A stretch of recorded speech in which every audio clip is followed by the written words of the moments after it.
Good. Okay. Let's do Well, it. hello, everyone. I'm Sherita Herring Oglesby, and this is the Partnering for a Better Tomorrow Forum. And today we are talking to Dr. David Gruder and Ty Pruitt, and the forum is titled Two Shades of Knowledge. Now, today we're in a very interesting time, from the political climate to dealing with the coronavirus all over the world, not only just the nation. It's absolutely a unprecedented thing that's happening, because just with the coronavirus alone, all of us, no matter what our socioeconomic status, our ethnicity, our title or role in life, or just where we are geographically, everyone is being impacted. But today, even though the coronavirus is affecting all of us, today's conversation is about something that oftentimes has been at pandemic stages, um, as far back as history as many of us can remember, and what we have discussed, and that is the issues of racism and two populations that have been vastly impacted. Thus, that's why we're talking about the two shades of knowledge today. And so, without further ado, I want to introduce you to Ty Pruitt and Dr. David Gruder. And I'd like for both of you to just give us a short bio about yourself. And so um, Dr. David, you and we talk to each other all the time. So I'm going to kind of steer over to Ty, because Ty and I are catching up after our long relationship from years ago working with Bill Duke. So Ty, I'm going to come to you first, and then we will shift over to Dr. David Gruder. So Ty, tell us who you are, and why are you on this call today? Okay, well, my name is Ty Pruitt. How to start? I was born originally St. Louis, Missouri. As Sharita just said, we met. I was working with Bill Duke, the actor, and we brought Sharita on to do some nonprofit work. And me and Sharita just kind of gained a relationship from that. And I think she was probably the best thing that happened to me from that relationship with Bill Duke. Um, I used to be a personal, I was originally a personal trainer when I was in St. Louis, Missouri. Then I got published. I became a published author, so I decided to move to LA and get into the film business, which led me to Bill Duke. So I've been working in the film business since 2009, roughly. In 2013, my baby cousin was killed in Ferguson, Missouri, Michael Brown. Mm, Uh, so, unfortunately for me, I found out by watching Facebook Live, and I saw a young black boy with his in face down in a pool of blood, and I saw my parents standing around, and then I called home, and they told me that was my baby cousin. So I kind of at the time I was working on the show Anger Management with Charlie Sheen. And I got to mm, tell you, no matter what you hear about Charlie Sheen, I mean, amazing guy. He's an amazing guy. We stopped what I was doing. Charlie called the airport, set it up, and flew me back home to take care of mm, my family. And I was the spokesperson for my family. And through that experience, I learned a lot. I learned a lot. Before that happened, my goal has always been, since I came from the worst of circumstances, growing up in, an abusive home, I always wanted to take care of young ones. I always wanted to take care of those after me. And actually, my bestie Leslie, who's on this call, me and her formed a team. And as a personal trainer, I started working throughout in the inner city schools with her, working with mm, special needs kids, and we were always in the inner city schools. And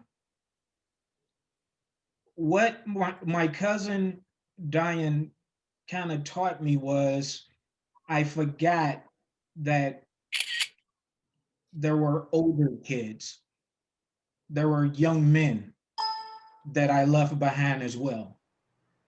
Mm, So wow. I switched what I was doing, and I started mentoring young brothers out here and bringing them into my home for holidays and things like that. Um, and now it's I'm on a mission because I'm caught between two worlds, and my goal is to try to bring those worlds together and see how we could build them and make it one. And that's So what Ty, makes, yes. uh, I'm sorry, but I was just wondering. So it was following your cousin's incident that shifted you then to start working with young men. Yes, yes, because I was Oh, only myself and Leslie only worked with kids from kindergarten to fifth grade, and oh, I okay. loved it. I loved being with those kids, but what I forgot was how I was treated as a young black man growing up. See, my first time seeing a gun was probably when I was 11 years old, and it was because a police officer stuck a 12 gauge in my face at Wow. 11 years old because we Wow. were playing out in the neighborhood. So Okay. we were playing out in the neighborhood, and one of the guys out there had his car radio up too loud. So this cop pulled up, and he immediately stuck his chest out because it's a group of young black kids, and he pulled his gun. And I guess that was, for him, it was to put us in our places and show us that he was in control. So that was the first time I saw a gun put in my face. Um, Hmm. Well, well, thank you, and Ty. and that Go ahead. that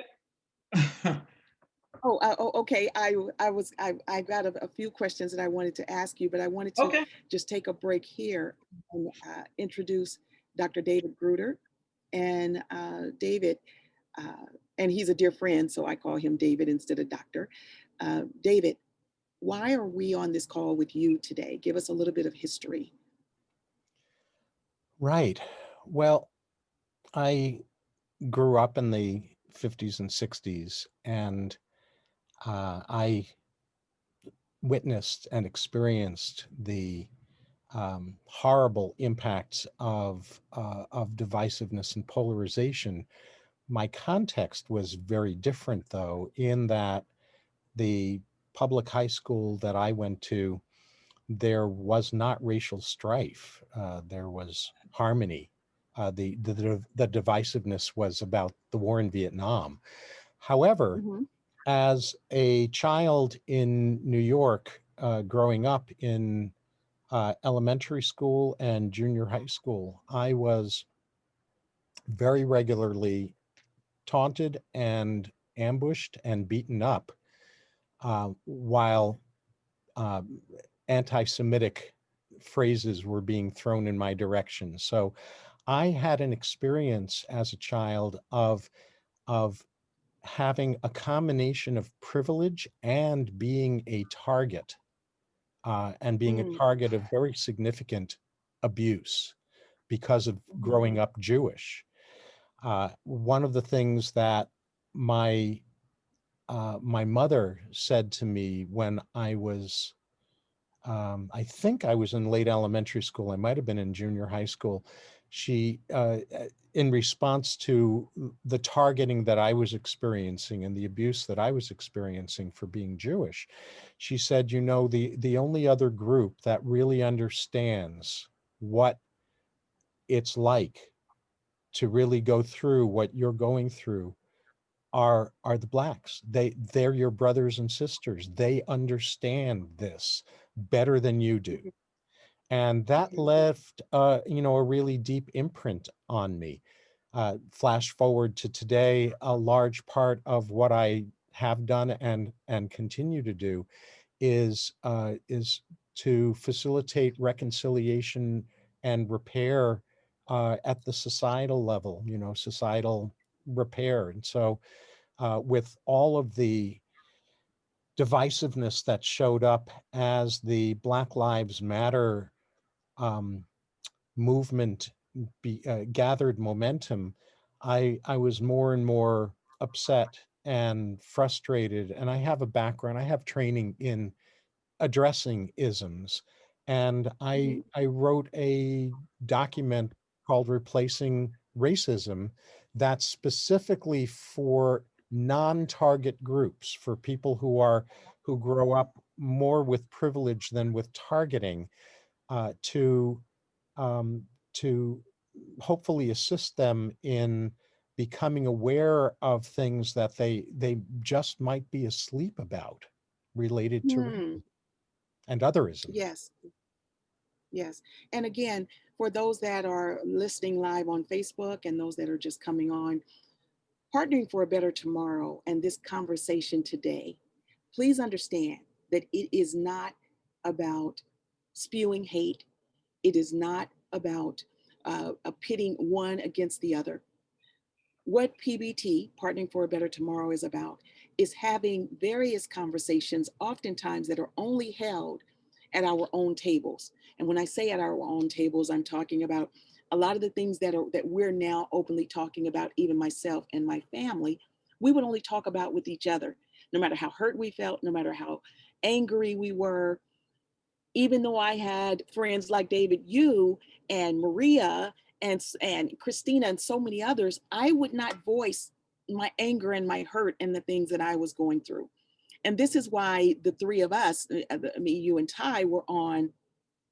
And in being on with you and Ty one day, and we were talking, and I was looking at how so vastly different the two of you are, even though you've gone through things in your backgrounds, it was vastly different in so many ways, but yet so much similarities. And so I was thinking as I was watching you two on, and we were on virtually, and I thought, man, if these two were meeting each other, and David walked in a restaurant saying he's meeting his lunch guest, and Ty is sitting over at his table, and Ty, that day you had on your workout shirt and your muscles are showing, and you look like this big, like burly guy that normally wouldn't be with a very conservative, white looking guy like David. And I thought, this would be a really great conversation.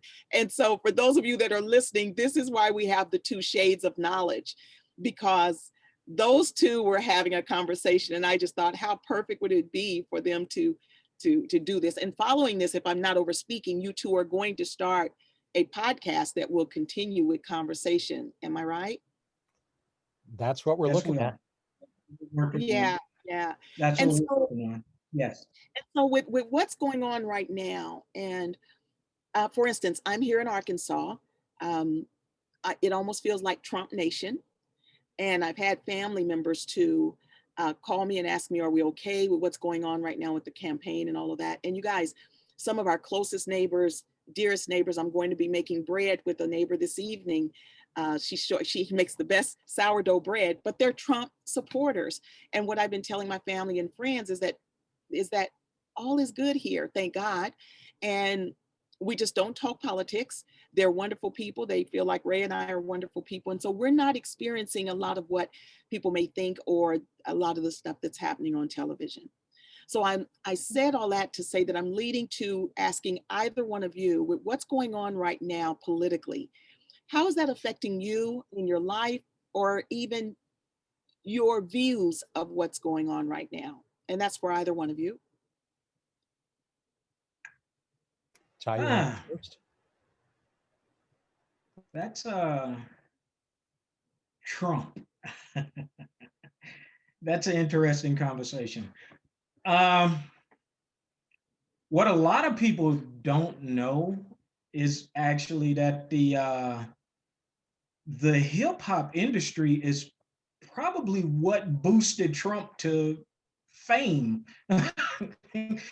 Because back in the day, a lot of Trump You can listen to a lot of rap songs and Trump is in them.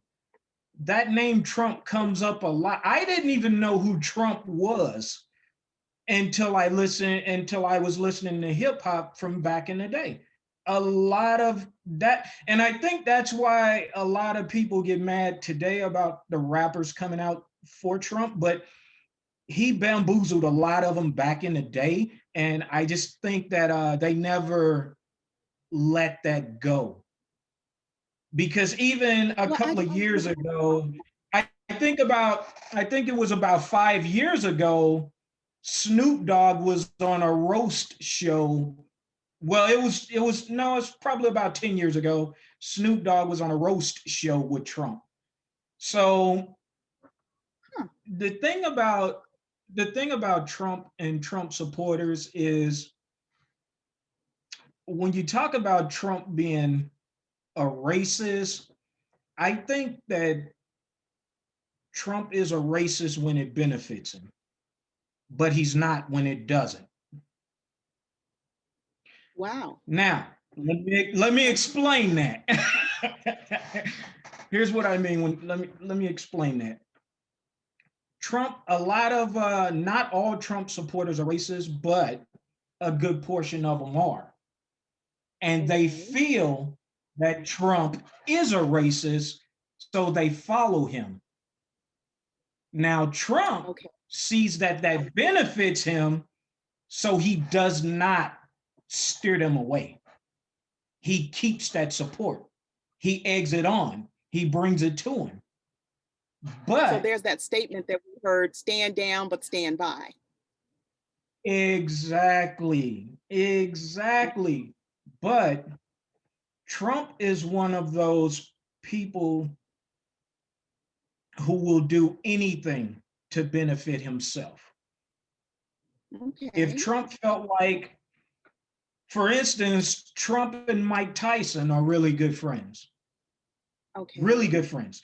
Trump was the only one who came to Mike Tyson's benefit when Mike Tyson had the rape case back in the day. Trump actually gave Really? him money to bail him out of jail. So Wow. Trump is one of those. Trump is the type of person who,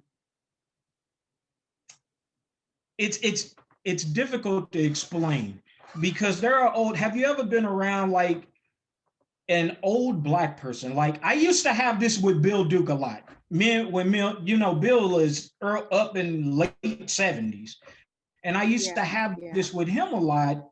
And the way he would talk about white people, if a white person hears it, they would immediately assume that Bill is a racist. But it's the era he grew up in. It When just actually never changed. not.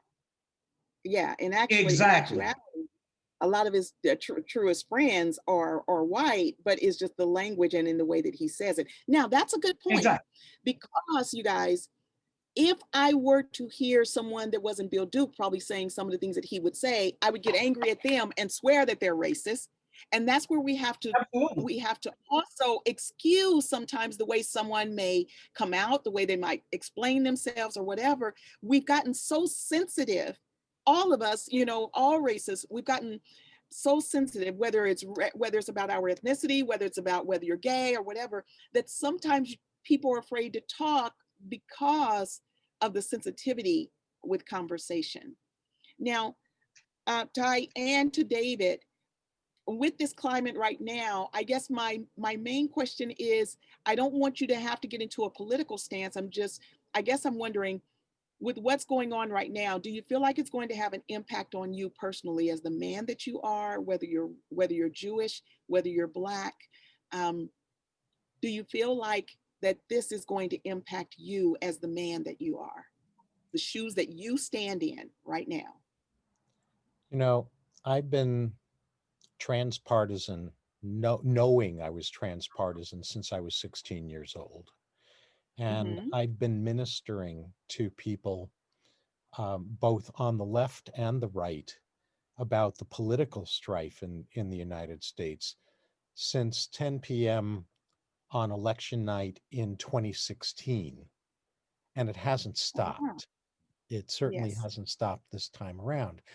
What is important to me and what impacts me is that the escalation and the divisiveness builds on people having non-discussions, debates or fights or whatever you want to call them, about surface positions and posturing, Mhm.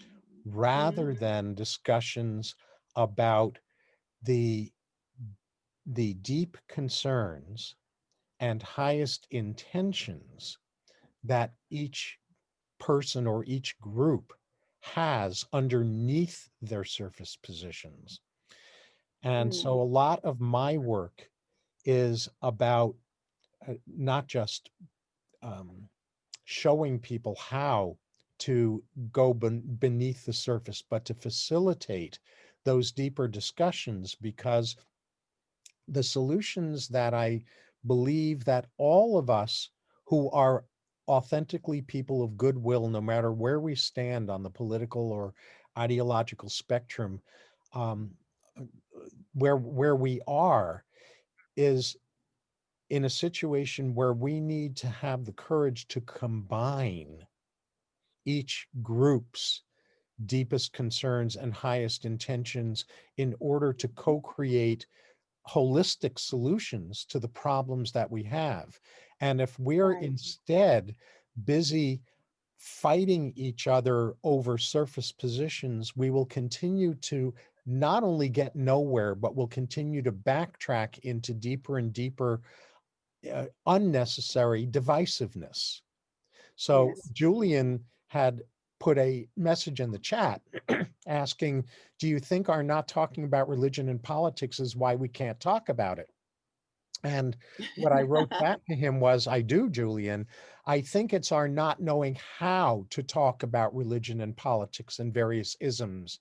That's why we don't talk about these things. We don't know how to talk about them. We don't know how to clean up a situation like you were referring to earlier, where somebody words things in a way that registers in the listener as an ouch.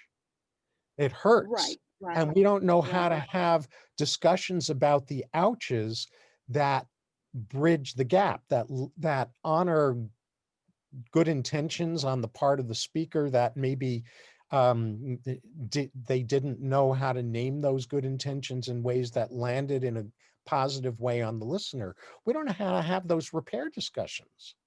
Mm-hmm. Mm-hmm. And hopefully we can start to. Now, if I can just break right here for a moment, and speaking of Julian Lott, and also on the line on the call is Mayor Gary Green. Both of them are mayors here in Arkansas. And most people aren't aware that right now there are 52 African American mayors. Um, and these are two gentlemen that I've worked very closely with, along with the Arkansas Black Mayors Association. Uh, and there are so many, especially Black people in Arkansas, that have no idea that there are that many Black mayors, which is very unusual for a state that is seen as Southern, and with the history that has existed with Arkansas. So to both of you, I want to thank you for being on. I admire both of you, and I'm so glad that you're participating in the call today. So now, as we move forward, though we are interviewing our two very esteemed uh, guests, and two men that I love very much. Also, for those of you that are on, feel free to ask any questions or to comment. I know that especially Maria and Christina, both of you are two women that are very opinionated in different things. Maria, you argue in court to for the benefit of others, and so I know. And I'm just meeting a few of the others. I see Juanita's on also, and so feel free to ask either Dr. Gruder or Ty any questions. And thank you for being on. Well, while you may be thinking about it, and that's for the mayors also. Um, that's a very good question, Mayor Lott, for you to ask, because again, we tend to only talk about it with each other and don't talk about it openly. Like I said, right now, I don't talk about it with my neighbors. But right now, as far as myself, and I was talking to Ray yesterday, it's such a sensitive time right now that, like, I have a very dear friend who we both are Democrat, and there's a conversation that we can't have right now because we differ so much on the coronavirus. You know, I feel like it's important for us to wear a mask. She definitely does not. And our conversations a couple of times have gotten a little heated. So I dodge talking about it with her, and I think that she dodges talking about it with me. I get videos from her where it backs, it talks about the importance of why we shouldn't wear a mask, and I'm like, but I don't agree with that, because my argument is I've known too many people, and even my family, very close family, that have died from the coronavirus. So it makes me back up. And that's the same thing as far as politics. Sometimes I just am choosing my battles. Any comments on that as far as choosing our battles, and when do we go on and talk about the sticky subjects of even politics or coronavirus or racism as to that fact, okay? Yeah, I don't pick my battles. I go into Yeah. any fight ready to roll. Um, my thing is, I was asked a question once. I was doing an interview with CNN, Dr. Drew. He's not with CNN anymore, but I was doing an interview with him, and he posed the question to me: is why don't we talk about racism? Why don't we have that conversation about race?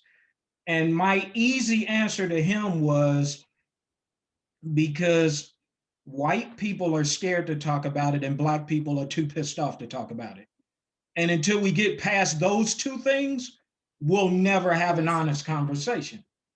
So with me, I have a lot of black friends, white friends, I have friends in other countries, and I open myself up to any discussions they want to have, because a lot of times, as the black friend, and if you have white friends, they're nervous to even come to you about things sometimes because of the environment of today. So you actually have to open yourself up and give them the opportunity to come to you with questions. You know, it's I have a friend from Austria, and she had never even seen black people until she moved to the States. And once she moved to because there's no black people in Austria. There's no black people in Austria. I don't know if y'all know that or not, but but she had a ton of questions for me because she could not believe the difference in treatment with her and me. Like, for instance, we went somewhere one day. I think we went to lunch or something, and we were in her car. She was driving, and we pulled up, and I think we got pulled over or something. And instead of going to her, the police officer came to my side, and asked me for my driver's license. And I'm like, I'm in the passenger seat. And she, and I think a lot of times, you know, we have to and maybe it's just me, but a lot of times I have those types of white friends who snap quick, and I had to kind of calm her down because she flipped automatically. She flipped, and I had to kind of calm her down because being black, it's something that I'm used to. It's not something that we should work on accepting, but it is something that I'm used to. And it has to be, it always has to be a de-escalation factor in our brains when we're approached by police officers. And when I mentor the young black men out here, when I mentor them, one of the first things I tell them is, as a black man, or a Black woman, you're born into war and you die in battle. Hmm. Everything else in between that is just a fight. It's a Yeah. constant fight for us in this country. And especially I would single out Black men for this, especially with Black men. When we're born with two guns to our heads. Because the first thing we want to do, especially if you're born into a bad neighborhood, the brothers in the streets want you or the cops want you. So you have to walk that line in between and figure out, how do I survive? Because if I step too far this way and get too mouthy with them, they're going to shoot me. If I step too far this way and don't go along with what they're pulling me towards, I'm going to die here. So Ty, the if question I can ask you is, a question, how do you? Absolutely. if I can ask you a question here, because for someone that's listening that doesn't live in the African American community, for you to say that, you know, you're born with two guns, and you talk pointed at you, and you talk about the feeling of what goes on as far as in the Black community and in the white. Someone that isn't in the Black community would say, well, the police officers don't come to your community with that in mind, with that intention. And because if they haven't been there, if they have not felt what it feels like when law enforcement comes to our community, how do you make someone feel that or understand that? Um, because so many people feel like that that's not what happens in the African American community. Okay. So how do you Um, explain that? I mean, what do you say since you don't choose your battles and someone's going to say that, no, that's not why they come there and you shouldn't feel that way because that's not what police officers do. What would you say? What do you say to that? Now, let me first say this to that. Malcolm X once said that, you can help me fight my battle, but you can never be a part of it. To white Hmm. people, I can explain to you what it feels like.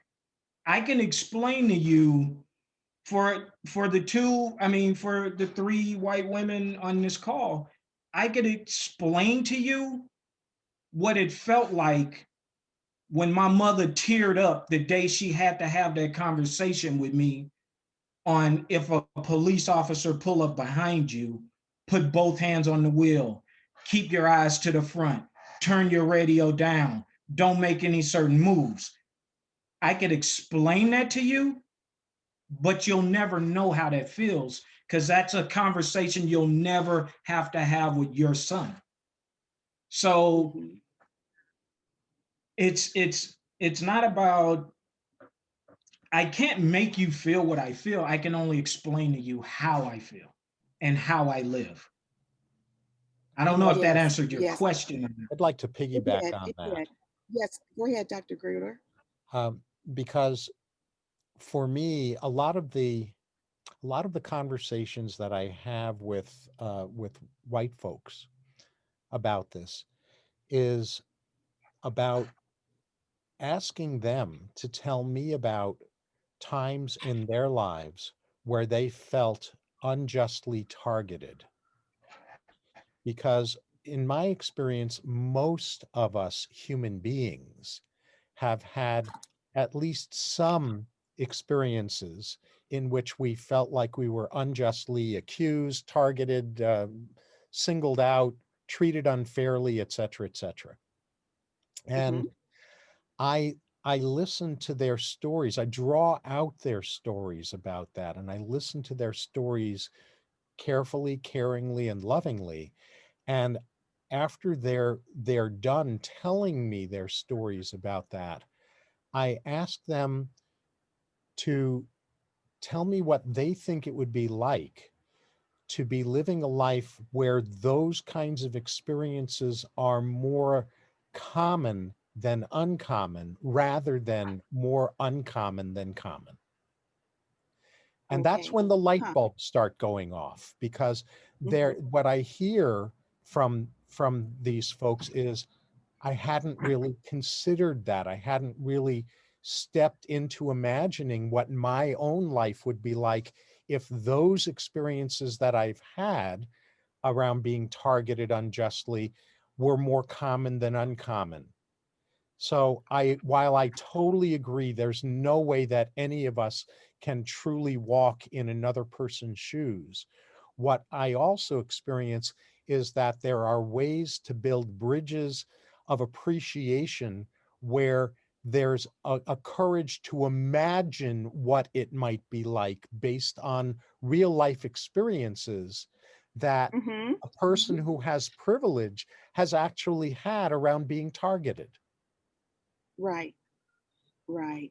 And you know, David, bringing that up, I mean, there's a couple of things that I wanted to say. First of all, we all know good officers, we all know bad officers. This is not to say that the entire women and men in blue law enforcement is bad. That's not what this conversation is about. That's not what any of us feel. Because Ty, I'm sure that you know officers that love community, that are working to bridge gaps.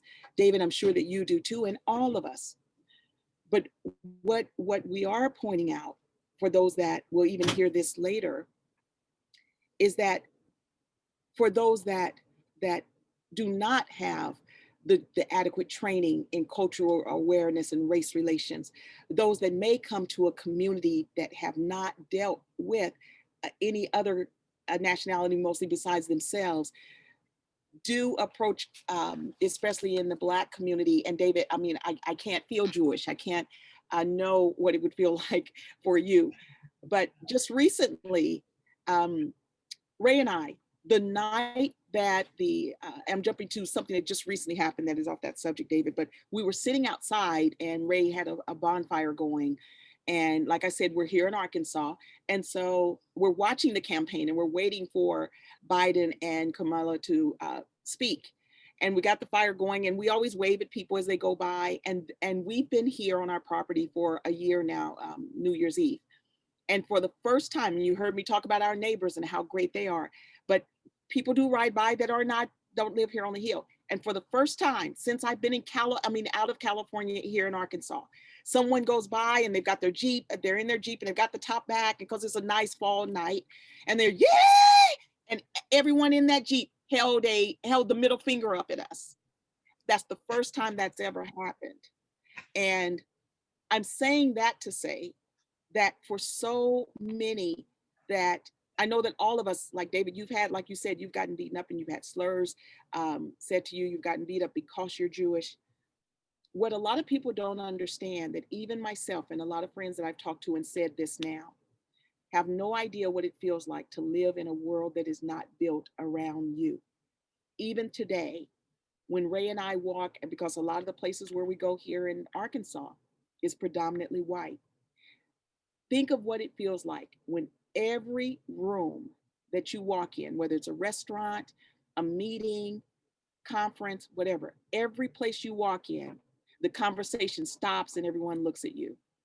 Now, if you guys are at home and you walk into the room and your wife or children stop talking the moment that you walk in and look at you, the first thing you think is, you guys are talking about me. What's wrong? What did I do? Now think about in your everyday life, whether you're in business, whether you're just going in to have a spaghetti meal in a favorite Italian restaurant. Every single place you go that's not all your own ethnicity, the room stops and looks at you. And the whole time, you guys, and I live on a farm, so my animals are crawling around, my cats.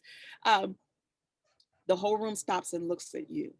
And what I try and tell my friends now is that, get down, we are alive, is that I want you to understand that that's my life.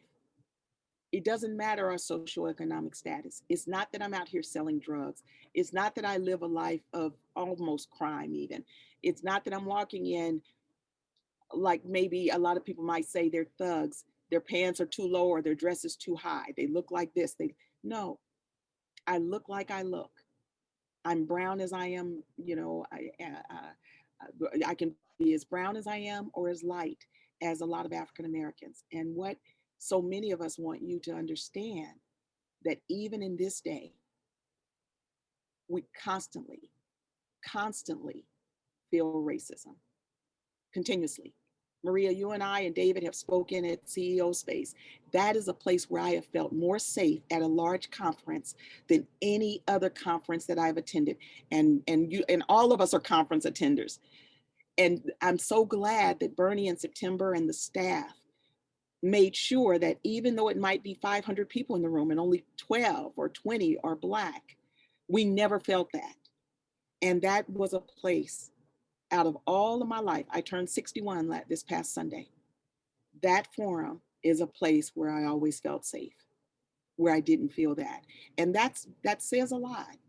And I think that from the mayors that are on to Ty, you guys just now, Band-Aid just came out with Band-Aids that are in multiple shades for people that are not white.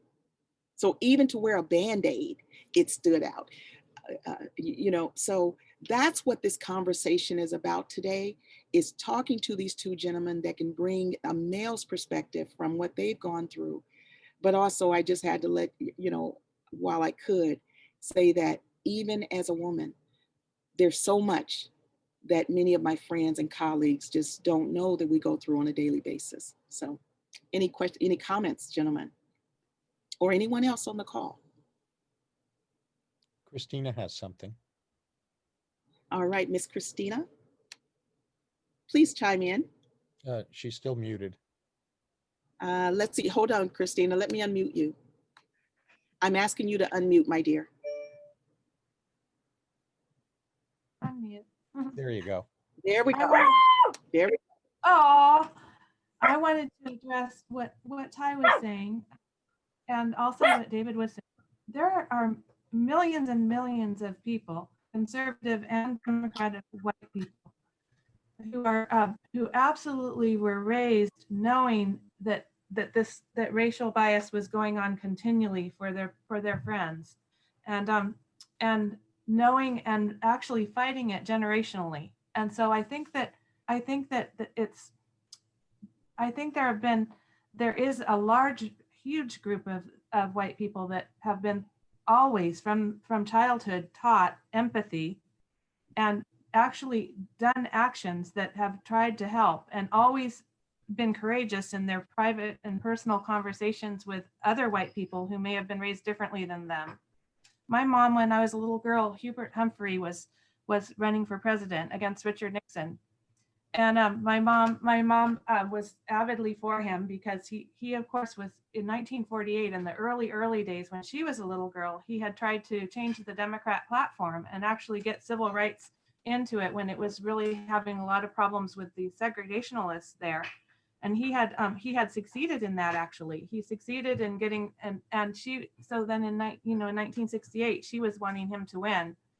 And my mom always talked to me about it every day, about how we had only one interracial couple on our block, and my mom was just always making sure that we made them just feel that we were rooting for them, really.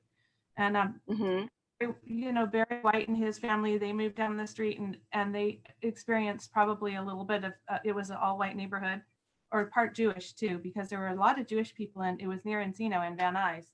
But we were always rooting and fighting, and my grandfather and Butch, my great grandfather and Butch's grandfather, they fought in the Civil War for the North. They were very avid. It's been a generational fighting for.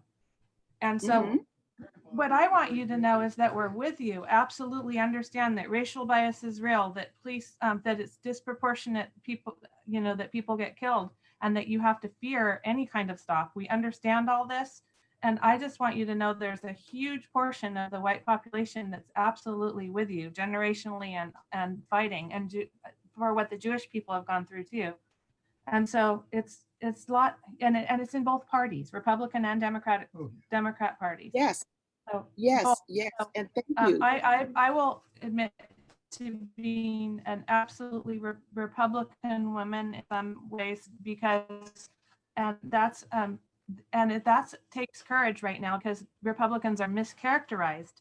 But I want to make clear why I am really quickly, and I don't want to get in a political discussion, but I want you to know that there are some racial reasons why and some civil rights and human rights reasons that are at the core of why I am. And it has to do with my belief about free market economy and how it, and certain things that will help economically.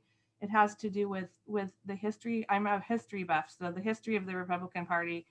It has to do with my caring for the unborn, but I just have so there's motives. Getting to what David said about motives, the same motive that makes a Democratic woman want to protect the mother, love.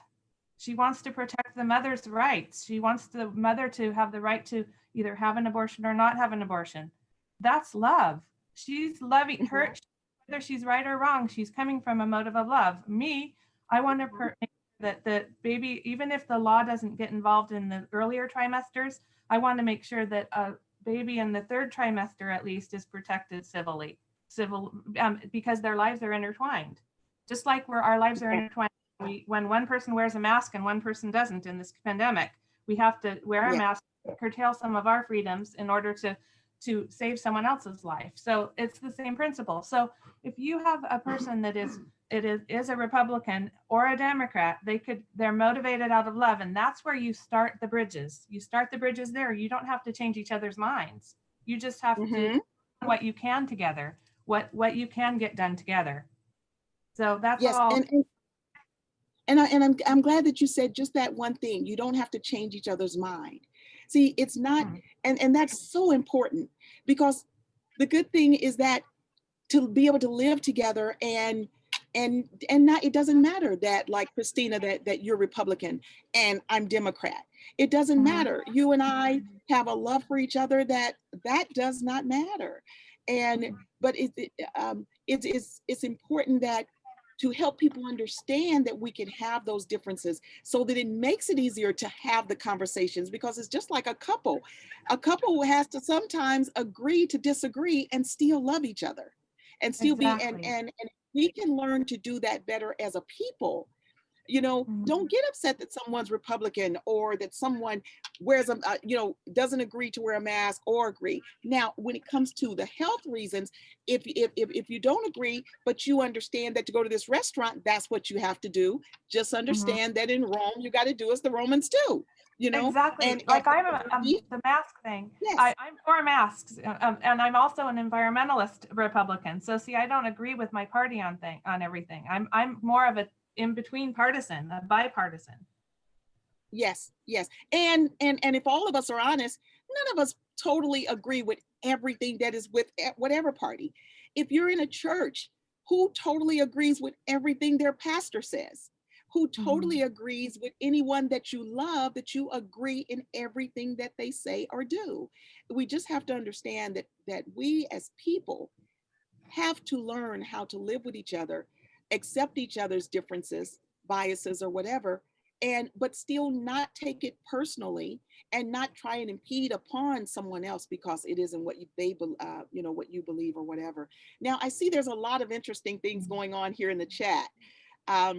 Or is it okay to talk about what we're seeing in the chat, or for those of you that are commenting in the chat? And Ty, I see that you had something you wanted to say. Yeah, I want to chime in on what Christina was saying. First of all, be proud of being a Republican, because if you're a history buff, then you know that the 15th president, which was Abraham Lincoln, was a Republican.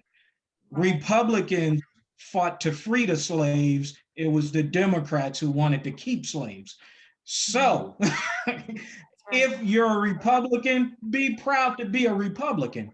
I consider myself as an independent. I don't go either way. I vote for who I feel is the best candidate. But I will tell you that what's going on today is not Republican. This is Trumpism. Trump has never been a Republican. Trump was a Democrat. Trump has always contributed to Democrats. Trump contributed to Kamala Harris years ago when she was a senator. So Trump was never a Republican. Or a senator. Huh? It sounded like you said senator, but you meant senator. A senator. Trump didn't become a Republican until after Obama won. That's when Trump switched. So Yes. as a Republican, be proud to be a Republican. That's the first thing I want to say to you. The second thing is that what you have to understand, and I never want, you know, white people to think that black people think they don't do enough, this, that, and the other. Don't think that. Because as a history buff, I will tell you that there's just as much white blood in the streets as there is black blood and red man blood. Because anyone who knows their history, I feel like the greatest human being ever blessed on this planet was Harriet Tubman. There's nobody else I look up to. Yeah. But Harriet Tubman could not have done what she did without the Underground Railroad. Now, the Underground Railroad consisted of good white people opening their homes to runaway slaves to get them across the border. So this whole, I mean, when people get into this whole white versus black thing, that's, you know, I don't want to cuss, but that's crap. That's crap. You guys, we know you guys care just as much as we do. Now, the difference is, and I just saw somebody typing in about privilege. Mhm. Let's go off on white privilege for a second. The difference is that you guys are born with a privilege that you will always have. Whether you use it or not is your choice, but it's there. Whether you're poor, rich, or see, let me explain it to you like this. When you talk about the Constitution, a lot of people talk about the Constitution. The Constitution was written in the 1700s. We weren't freed as slaves until 1865. When the Constitution was written, it did not include Black people, because at the time the Constitution was written, we were not considered as human beings. We were only considered as 3/4 of a person. So when the Constitution was written, it was written to make poor white people and rich white people even. It was written to give them equality. It was never meant for us. So when you talk about privilege, and I for one, I will tell you, I don't find anything wrong with white privilege. I know a lot of people out there argue about white privilege. White privilege is what it is. It's how you use it is where I draw a difference. Now, if you look at someone like Trump, for instance, Trump is the absolute dictionary of pure white privilege. Okay. Worse, has no intelligence, has never had to fight for a job in his life, had $400 million in the bank at the age of 8, and then becomes president of the United States. Whereas you flip it to the other side, and I'm gonna go with my Jewish pops for a minute over here, Dr. David Gruder, who is Jewish, but still has that white privilege. Because Jewish people do have white privilege. You do have that white privilege. He uses his to do nothing but good. Yes. He has a platform with me so I could bring my voice to you guys. You see what I'm saying? But yeah. I definitely don't want you to think that when I say that you can never feel what I feel, but you can help what I feel, it's not saying that you're useless. We absolutely need you. We need you to work with us. We need you to stand by us, but we don't need you to be a closet fighter. Let me explain to you what I mean by a closet fighter. A closet fighter is when you just voice your opinion to us and not at the dinner table when you at Thanksgiving dinner with some of your family members and they talking about how Black folks should go back to Africa. That's Yes. when you're supposed to fight. You see what I'm saying? Yes. I had one more thing. Could I mention one more thing, Sherita? Absolutely. Yes. David? I just wanted to say that that's the whole key with people who have been raised with empathetic parents. It is that you are taught too much, that you're not taught that you don't have white privilege. You're taught that because you've been given, because you have haven't had to deal with this. I don't have mine until you have yours, you know? So it's like, Sherita, that my husband and I dedicate our life to human rights and civil rights in our show. And we go everywhere and we do that. And we write music and perform, have our national tour every year. And it's all about empathy and fostering empathy and human rights. So I'm not tooting my horn, but what I'm saying is that that when I think that sometimes white people that have been taught this way, grown up with empathetic parents and always fought as hard as they can, and always had those dinner time conversations. I didn't have very many people in my family who were like that, but even on Facebook, standing up to people that don't even think racism is real. I'm saying that we just need to know. I think when you talk about white privilege, it kind of puts all the ones off that have been trying so hard. And at the other hand, yeah, it just feels funny to me, but having been fighting all along, that but I agree that we have it. I'm just saying that you can't assume that all these millions of people aren't there with you. I want you to feel like we are and know that we are. Otherwise, talking about something and going in circles about it instead of just getting to work on the problems. Mm-hmm. Mm-hmm. But the other thing that you could, I'm sorry, David, did you want to say something? Well, what I'd like to delve into more is a conversation about the whole notion of privilege, because I think there's so much emotional charge around that word that I think it would be valuable to go underneath the word and really talk about what is implied underneath it so that there can be deeper understanding.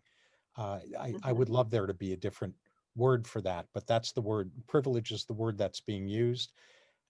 So I'm ready to switch over to talking about that once we've wrapped up the piece that we're talking about right now.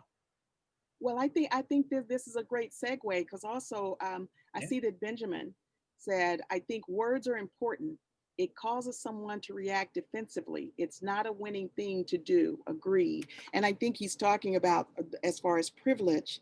And thank you for that, Benjamin. So David, go right ahead. And I just want to acknowledge that Ben is my blood brother. He's my true. So not just like me, your sister from another mother or father. He's your blood. That's right. He is indeed. Yes, yes.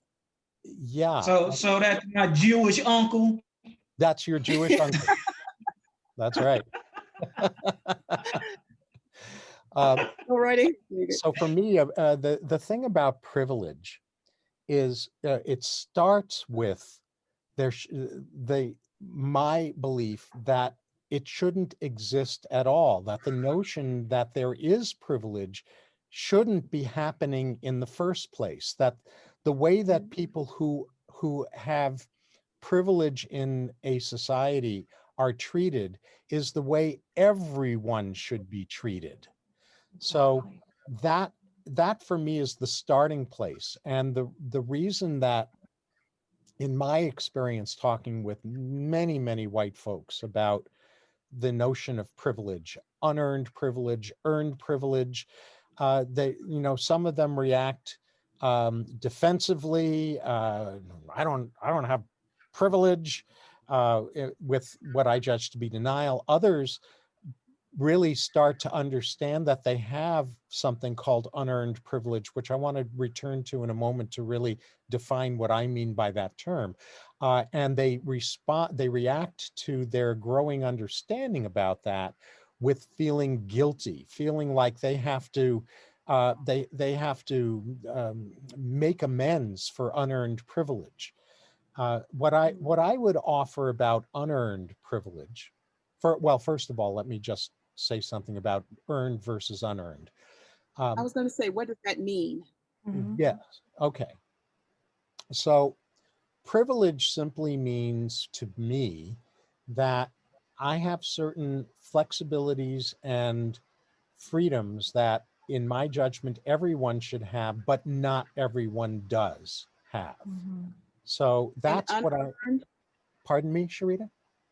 and then unearned, I don't know what that means. Okay, so earned and unearned is where if I have unearned privilege, it's privilege that is just part of how I came in. So, for example, as a male, as someone who passes for white, which I somewhat identify with being white, but a Semite is not fully white. Someone who's Jewish is not what other whites would call fully white. But I pass for white, and I have a lot of white attributes about me, and I own that. Unearned privilege is where I have certain traits like being male, being white, um, that I didn't ask for, if you will, unless we get into a metaphysical discussion about that. And so they're not earned, but I enjoy certain privileges. I don't get pulled over for driving while white. I don't get stared at when I go into a store, except for once, that I'll tell you about when briefly as an aside, just to spice up this conversation a little bit. In 1970, I was on a cross-country bus tour, a Jewish youth group bus tour, and we got off the bus at in a town in Iowa. I think it was Davenport, and I walk into a shop, and I start having conversation with the woman who was the shop owner, and she looked at me and she said with total honesty, she said, "I have never met a Jew before, and I have to ask you a question. Where are your horns?" The horns. And it was an honest question of hers. She had no idea that Jews didn't have horns. So I have walked into a shop once and been looked at, but Wow. it's just once. So what I can do in empathy is I can attempt imperfectly and incompletely to imagine into what it might be like if I encountered that regularly rather than as an exceptional experience. So unearned privilege is the privileges that I don't realize I have, because every human should have them, simply because I happen to be male, so I can walk around at night on my own and not experience the hypervigilance that my wife experiences when she walks around at night, right? I have Yes. privileges. Yes. They are not earned. I don't feel guilty about them. Yes. They Yes. just David, are. They if just I could just are. say, privilege goes back so far to being a house Negro or a field Negro. See, the lighter you were, which is why Black people Mhm. started working really hard about passing, and during that time, if even if someone was getting ready to just get together as far as a couple, they had to pass the paper sack test, and relatives and your ancestors did, those that were before you did not want you to marry someone dark, because the lighter that you breed, you can continue to pass. as you are in community. And the lighter you were as a Black person, you had more privileges that got you closer to white privilege because of your color, which still exists in the Black community. That's a whole nother conversation that has caused so much turmoil in the Black community because, you know, even a few years ago, I was at a conference in New Orleans with a very dear friend, and I noticed that I'd go over to talk to women. You and Maria both know that when I'm at conferences, I'm constantly talking. And all of a sudden, I go over to talk to the women because the men are in their hurdles, and one would end up walking away, and then another, and I'd end up, and I'm standing there with my stuff in my little plate and my drink, and I'd kind of be by myself again. Well, they would gradually move away from me. And my friend, I didn't realize, had noticed it, and he came over to me and he said, Sherita, let me say something to you that you have not noticed.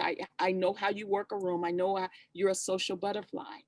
And he said, but you have not passed the paper sack test. And when I looked, I realized that I was the only dark-skinned woman in the room. I was the only one. And I hadn't noticed it because I don't pay attention to color like that. And especially when I think I'm among my peers of African Americans.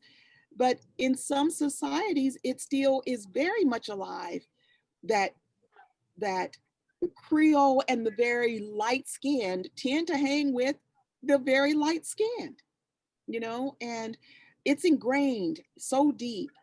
And so for those of you who may not realize, go ahead, Ty. It was conditioned. It was conditioned Yeah. into us as slaves. And that was part of what the Willie Lynch letter was about.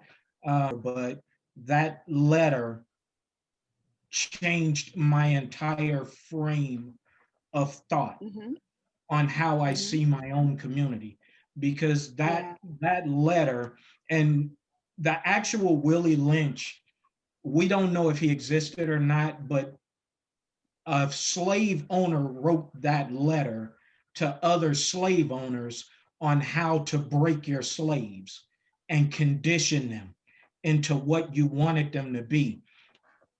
And the lighter skinned would it, but that whole, I will say this, that whole letter was based upon mostly the Black female, because the Black woman was probably the only thing that the slave master did fear, because they were the strongest. If you read some of the writings from the days of slavery, Black men like me were looked at as cattle. We could, put them in the field, beat them to death, and throw them out to the trash. But Black women were more important, because if I broke this Black woman and controlled her, she could bore me more slaves. I just have to keep getting her pregnant, and she would keep making me money.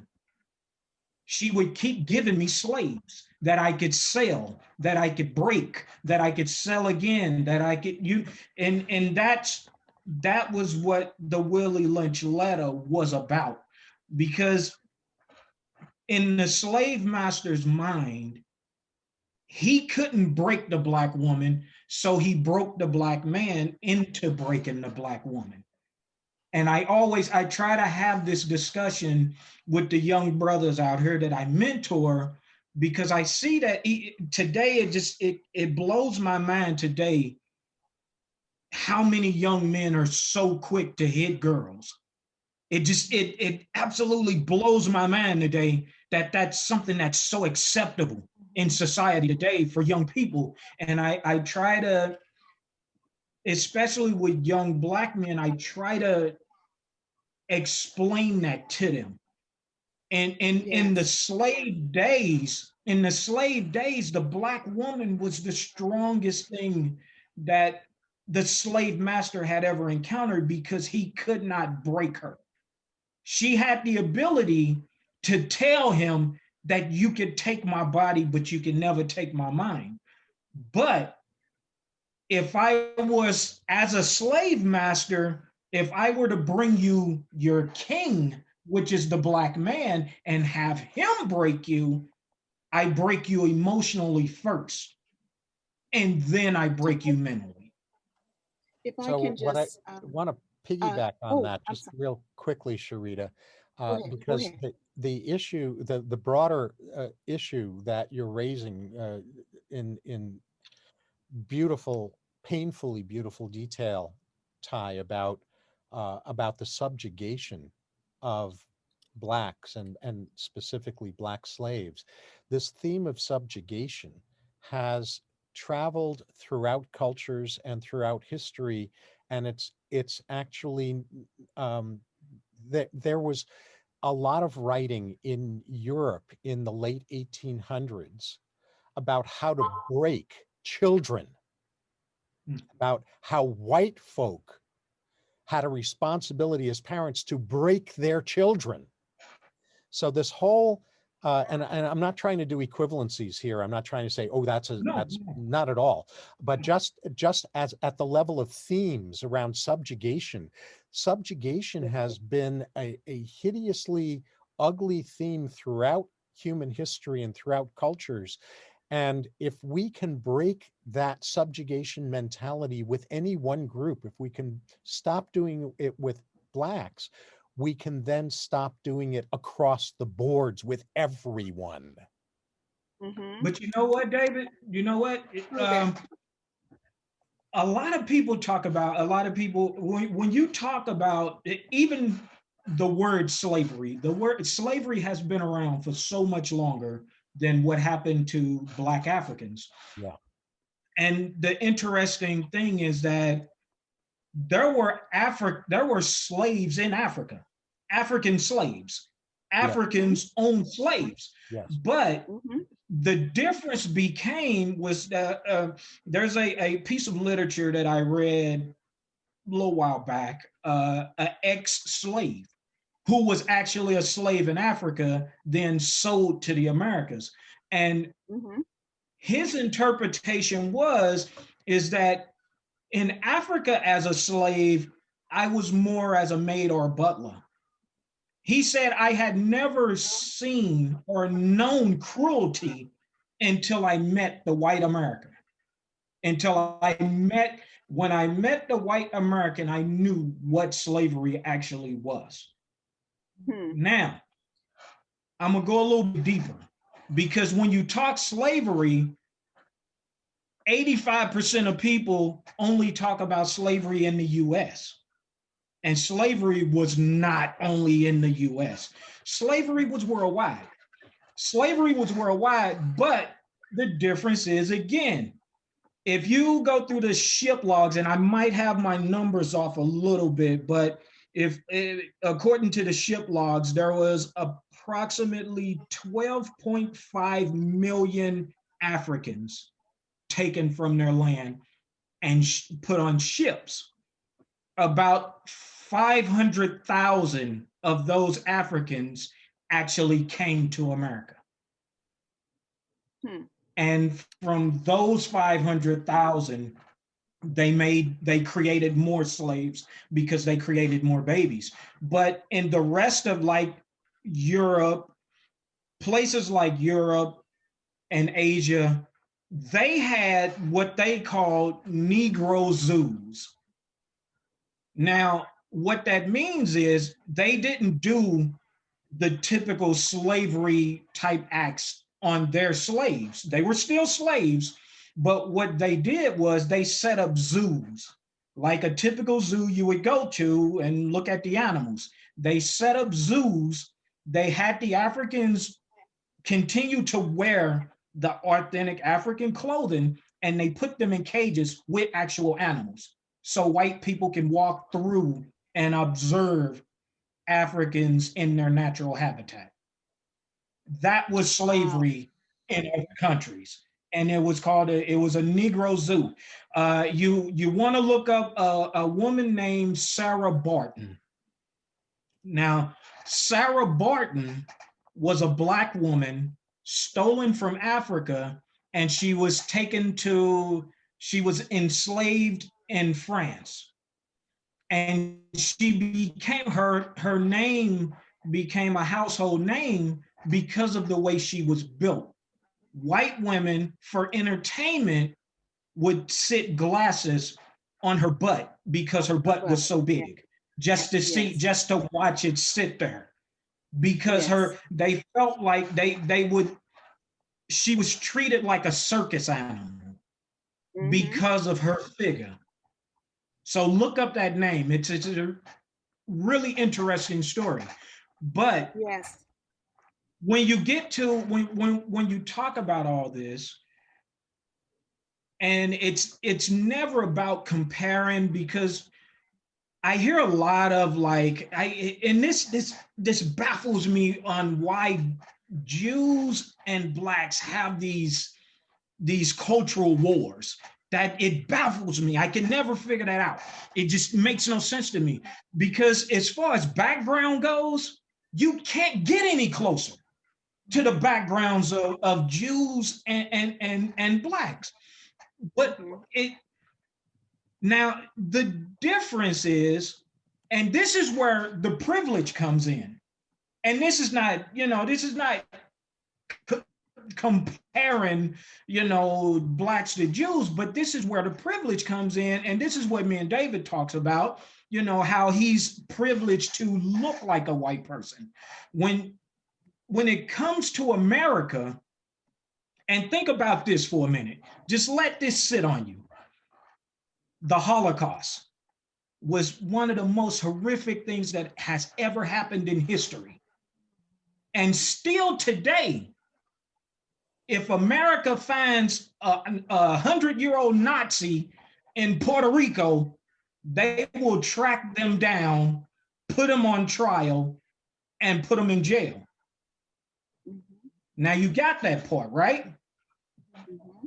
Black Wall Street was a massacre.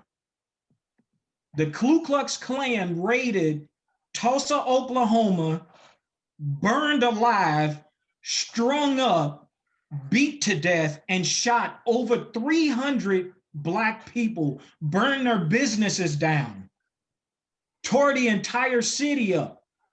Not one person has ever been put to trial for that. That's horrible. And that's where the privilege comes in. Exactly. Ty, Because if I can read something for a moment, perfect to that I just pulled. And there was something, and it says the Nazi persecution of Jews and the African American freedom struggle. And he wrote here, Black activists decried that they saw as the hypocrisy of white Americans for condemning Nazism while complacently ignoring the often violent racial discrimination that persisted in their own country. African Americans hoped that in highlighting this contradiction, they would embarrass their own government into taking more interventionist action against white supremacists and thereby advance the cause of racial equality. I just wanted to read that because with you saying that, again, most people just don't understand that it is the privilege that creates the differences and the hypocrisy that continues to happen. So I just wanted to read that real quick. Go ahead, Ty. I hope I didn't. No, you're good. You're good. And that also brings in the factor of Black anger. And I hear a lot of white people say, well, why y'all so angry? Why don't you get over it? Why don't you, and we would love to get over it, but they won't. And the way they can get over it is actually bringing equality to the fights and the struggles that we're raging. Because even with, let's go to Emmett Till, a young boy, preteen, beaten to death, shot, tied up with barbed wire, wrapped around a wagon wheel, and threw in a lake. The guys who done it confessed and still never saw a day in jail. Well, Ty, let's come to more recent. Just a few weeks ago, there were groups of people that were just trying to sign people up to vote, and they were Mace. sprayed with pray. They maced. And just Yeah. the very next day, if not the same day, there were Trump supporters in their vehicles blocking Biden's van. Now, not being, whether you're Republican or Democrat, they were breaking the law. Matter of fact, I pulled data that showed that it was against the law, everything that they were doing. It was a danger to the people in the bus. A couple of the vehicles hit each other that were they were all there together. Not one person was arrested. And what, it's not that Black people are angry. We just want to be treated fairly. We are angry, but a lot of the way that we react to things that continuously goes on is the unfairness, the unjustness, and even with George Floyd, or we're not saying whether, even if someone supposedly has committed a crime, we're not trying to defend something that's going on illegally. What we want is for the punishment to fit the crime. We want to be treated fairly. Now, Ty, you probably had some other things to say, but I wanted to say something about the Willie Lynch letter that most people say is not real. Whether it's real or not, the impact of it exists, especially in our community and across the board, especially in the white community, for those that are racist. Right. Me reading the Willie Lynch letter is what helped me to rear my sons. Because there's a part in it, and if you haven't read the Willie Lynch letter, just look it up and you will see a lot of things that says it's a hoax or whatever, but whether it is or not, it is believed, and a lot of the tactics have been exercised. And there's a tactic in there that, and like you were talking about the strength of the Black woman and during that time as a slave, they took the strongest Black man based on this letter. They tarred and feathered him, tied him to 2 horses, and had the horses pull in separate directions and split him in half. And they did that and had all of the Black woman slaves watch it. And what was the symbolism behind all of that they wanted to make sure stuck is that they wanted the Black woman to pay attention, that if you allow and raise your son to be strong and to come out against racism and to fight against slavery, that this will happen to him. And the letter said, if you train a Black woman to keep her Black son strong in body so that he can work hard in the fields, but weak in mind, so that he will not come up and go against anything that is brought against them, that will keep your slaves in order for another 400 years. And in reading that and understanding that, I wanted to make sure that I raised my Black sons to be strong in mind and strong in body. Because if we do not teach them to be that, then they will continuously be under control. And so whether that Willie Lynch letter was written by an actual slave owner or not, you guys, the impact of it is real. And I just wanted to say that in reference to that. And thank you, Ty. I would even say, like you said, it's about, we want it to be fair. I don't think that's even deep enough, because I don't think fair is a good word for what we deserve. You know what I mean?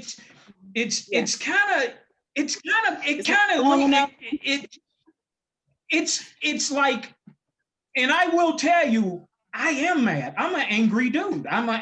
But I'm angry in here because I know that in my heart and here that I have the talent to do whatever I want to do. Mm-hmm. But the world sets up roadblocks specifically for me not to reach my goals. Mm-hmm. And that's why I'm angry. That is why you get that Black anger. And it comes down to, when I see something like George Floyd happens, to them, it's like, how dare you care about that? How dare you care that we killed a Black man? We killed one of you in the streets. It's not your right to care about that. You're not one of us. And that's the feeling that we have. That's the feeling Yes. we can't let go of. Yes. But And I see you wanted to say something, Christina. Well, I just wanted to say that you're right about it, not fairness not being enough. I mean, I feel like all of these gaps need to be closed. And this is a whole nother subject for another day, probably, but the Yeah. gaps need to be closed in education and welfare and loan in education and in loans, in the housing fairness, as far as applications. They need to be closed in so many areas. And that's a whole nother subject. You know, we just, those are the kind of things we need to work on, you know, with political will Yes. to not only make it fair, but you know, police reform, all of these things. But we need to repair the damage that's been done for hundreds of years now. So Equitable. more than Yes. fairness is needed. But Yes. just thinking about David, you know, the Jewish and the Black community, and anytime, you know, what causes the Holocaust to happen. I was thinking about this before you had this meeting, and some of this is happening now again with these with everyone being angry at each other and miscommunicating and not understanding, and the media absolutely mischaracterizing different groups and everything. So I just wrote these three things that you know, the first thing that happens is there's a lie, or people are mischaracterized in generalities, that groups are mischaracterized in generalities, and that a lie can make it all the way around the world until before truth even gets its boots on, you know? Yes. And then secondly, they're once you do that to a group, they're dehumanized, and it could be based on total misinformation, you know, whether it be Democrats are all socialists, or Republicans are racist, or I mean, you have this big middle group that's the circle in the middle of all the majority of the Democrats and Republicans, but yet you have the media pumping up these mischaracterizations and caricatures, and then you have the dehumanizing, and then they're singled out, punished, and I mean, it all goes in the system. That's how Holocausts happen. That's how people are enslaved for decades and hundreds of years without people, you know, rising up and freeing them. These are the things that we're dealing with, and we're dealing with it in the media. So at some point, I'd love to have a discussion in the future date about the media's role in this, both conservative and far end on either side media. But you know, that unsourced stories on all sides, you know, oh yeah, he said this, and then unsourced stories on whether it's whichever person, you know, and then, you know, it's just the media is causing a lot of this. I think a lot of the hate to be whipped up and stirred up. I'd love to have a follow-up discussion about that. I know that we're 90 minutes into our time today, and there are so many topics that Ty and I had envisioned covering in our discussion today that we didn't get to because of all the juicy things we did get to.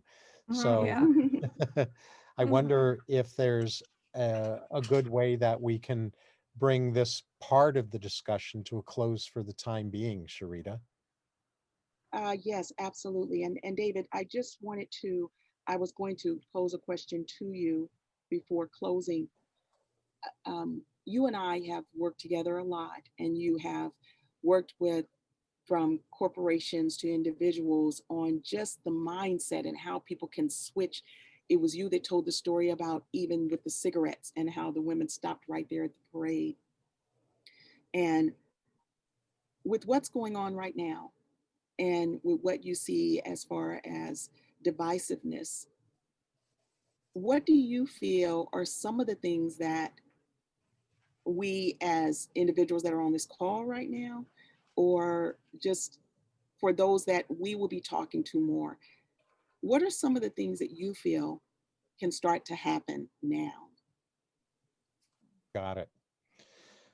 And just very, very quickly, the reference you made to women and cigarettes, that had to do with when there was a taboo against women smoking in public in the 1920s, and how that taboo got blown to smithereens overnight because of the use of propaganda tactics, but that's another story for another time.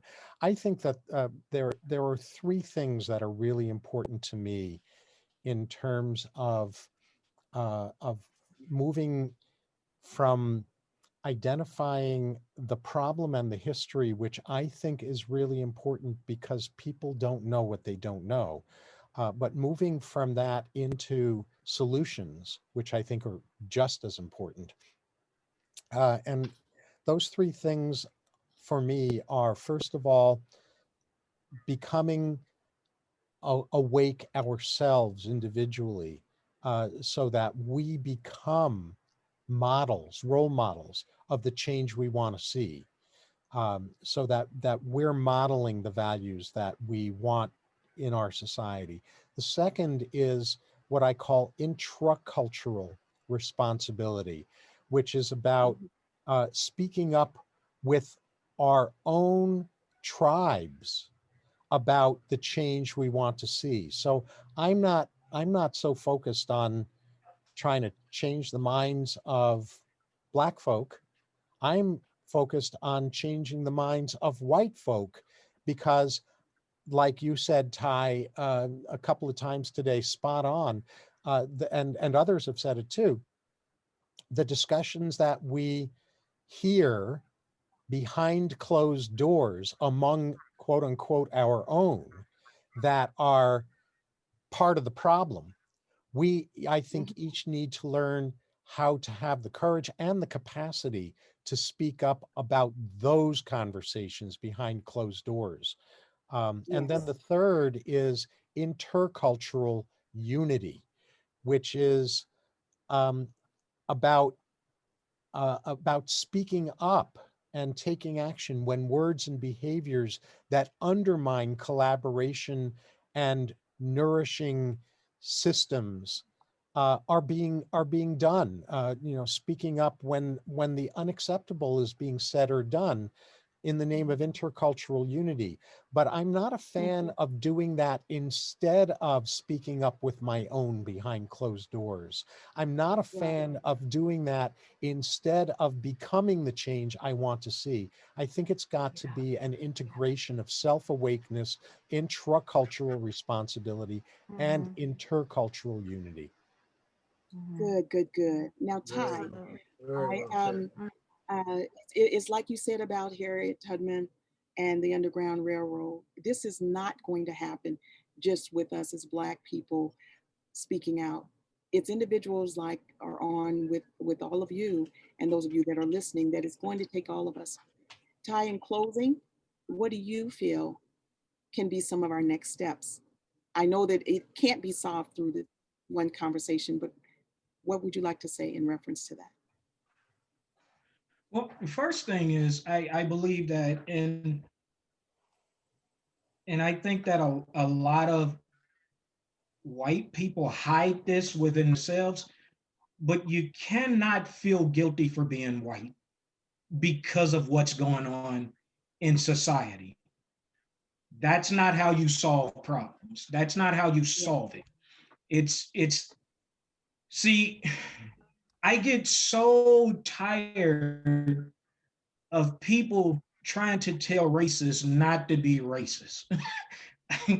That is like running your head into a brick wall. Eventually, it's going to bust. Uh, Mm-hmm. what we have to do is, just like David and I, we had no idea we would have the connection that we had until the first time we talked. The first time we talked, we're like, oh, wow, we got to do that again.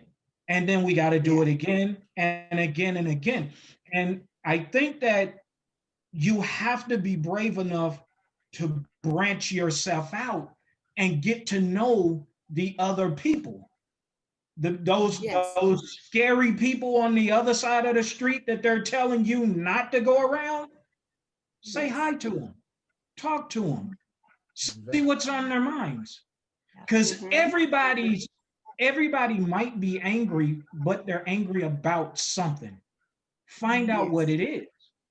See, I don't really like telling people how to think, but I could nudge you in the right direction, because that's how I was taught. Nobody taught me. I grew up the wrong way, and it took certain prominent Black men in my life when I was very young to nudge me, just to pull me to the side and say, son, you're worth more than that. Or son, you could do better than that.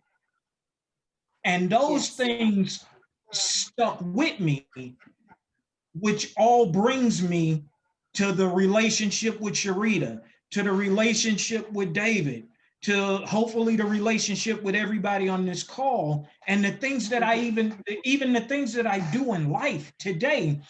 In the film industry, I consider myself a rare type of Black man. I could sit at a conference table on Wall Street and talk stocks and bonds with a group of white men, but I can also go back to my neighborhood and throw a barbecue with my boys in the hood. And I feel like you have to live in both of those worlds in order for you to survive.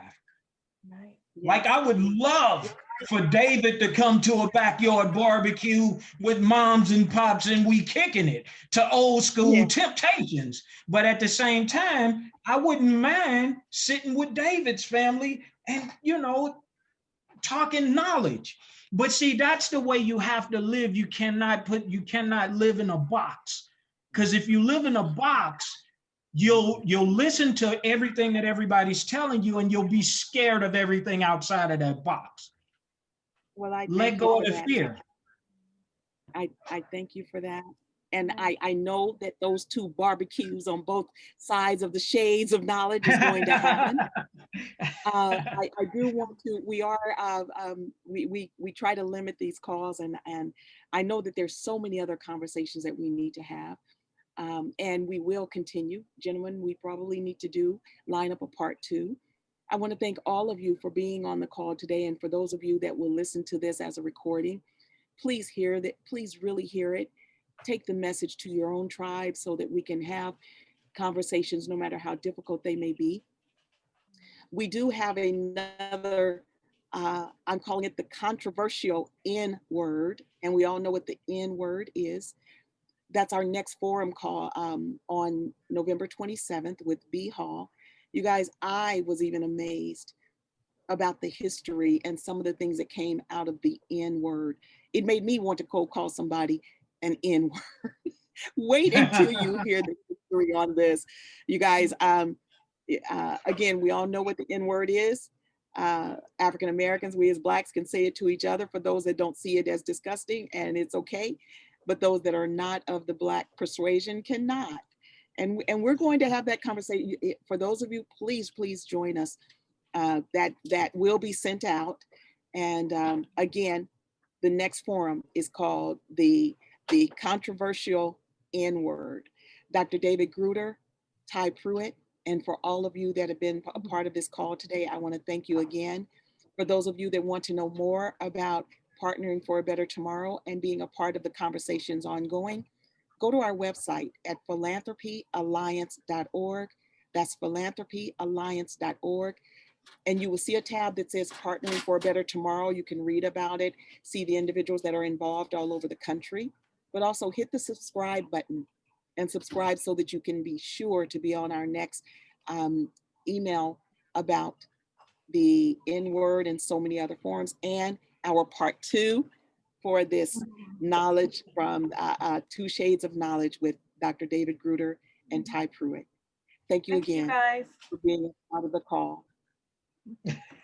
Thank you all. All right, guys. And be safe out here. Be safe. Thank you. Bye. Yeah.